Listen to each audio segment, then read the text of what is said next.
কদিন আগে উনুনে রান্না করতে করতে একটা টমেটো একটু পচা বেরিয়েছিল, তাই টমেটোটাকে কোথায় ফেলবো বলে এই টবের মধ্যে আমি রেখে দিয়েছিলাম, পরে তুলে ফেলবো বলে ভুলে গেছিলাম সেটাকে ফেলতে। আজ গাছগুলোকে একটু পরিচর্যা করার জন্য কাছে এসে দেখি কত নতুন পাতা বেরিয়ে এসছে, ছোট ছোট টমেটোর চারা। দেখে তো বেজায় খুশি আমি, বিনা খাটুনিতে এত সুন্দর রেজাল্ট।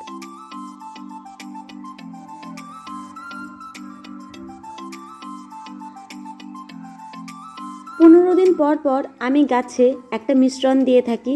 কোনো সময় মিশ্রণ দিই, কোনো সময় লিকুইড দিই। আজকে একটা মিশ্রণ নিয়ে চলে এসেছি গাছে দেওয়ার জন্য।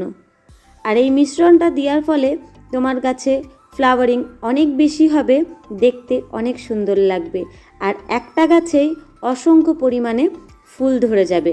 তুমি দেখো, এইটা আমার একটাই গাছ, এই একটা গাছে এতগুলো ফুল ধরেছে। আর এইটা হচ্ছে সেই মিশ্রণটা যেটা আমি 15 দিন পর পর আমি দিয়ে থাকি। তোমরা যদি জানতে চাও কি এটা, সেটা আমি অবশ্যই জানিয়ে দেবো।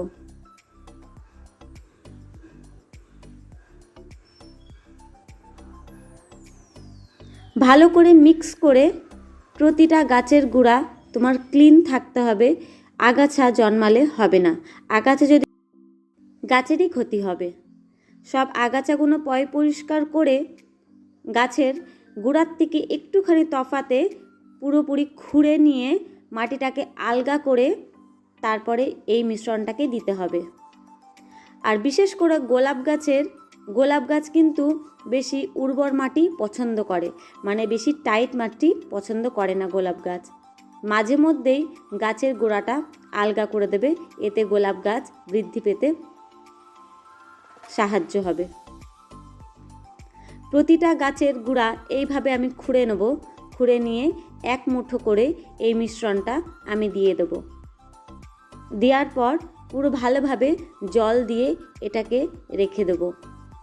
আবার 15 দিন পর হয়তো এই মিশ্রণটা না হলে একটা লিকুইড আমি আবার দেব।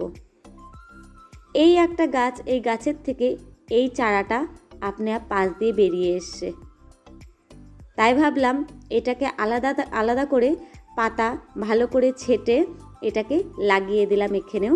এইটারও খুব ভালোভাবে গ্রোয়িং হবে আশা করছি।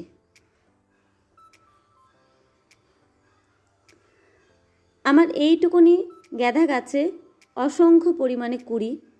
দেখো, যেদিকে তাকাবে সেদিকেই কুড়ি। গাছটা কিন্তু এমন কিছু বড় না, গাছটা অনেকটাই ছোট। আসলে প্রথম যে কুড়িটা বেরোয় গাছে, সেই কুড়ি আমি কখনো নিই না, সেই কুড়িটা আমি কেটে ফেলি। আর পাশ দিয়ে এই দেখো, এইটুকুনি একটা ছোট্ট গাঁদা গাছে কত পরিমাণে কুড়ি এসছে, কিন্তু আমি এর একটা ফুলও নেব না। প্রতিটা কুড়ি আমি এইভাবে কেটে ফেলবো, আর সব ডগাগুলো আমি পিঞ্চিং করে দেবো, যাতে গাছটা আরেকটু ঝোপালো হয়। গাছটা যখন পুরোপুরি ম্যাচিওর হয়ে যাবে, তখন আমি এর থেকে ভালোভাবে ফুল নেব। এই ফুলটা অনেক দিন টানা আমাকে দেবে, আর এখন যদি ফুল নিতাম কদিন দিয়ে আর দিত না।